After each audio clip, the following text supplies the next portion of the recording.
هل فعلا تاريخ مصر يرجع ل700 ألف سنة ولا 7000 سنة بس؟ الحقيقة إن التاريخ المصري المكتوب والموثق بدأ من حوالي 3200 قبل الميلاد، يعني تقريبا من 5000 سنة.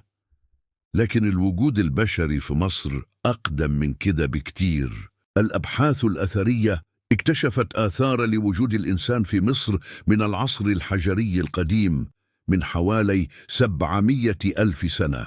لكن ده مش معناه إن الحضارة المصرية عمرها 700 ألف سنة. الفرق مهم جدا.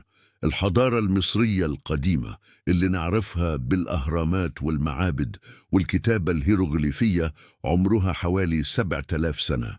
أما 700 ألف سنة دي بتمثل أقدم دليل على وجود البشر في الأراضي المصرية.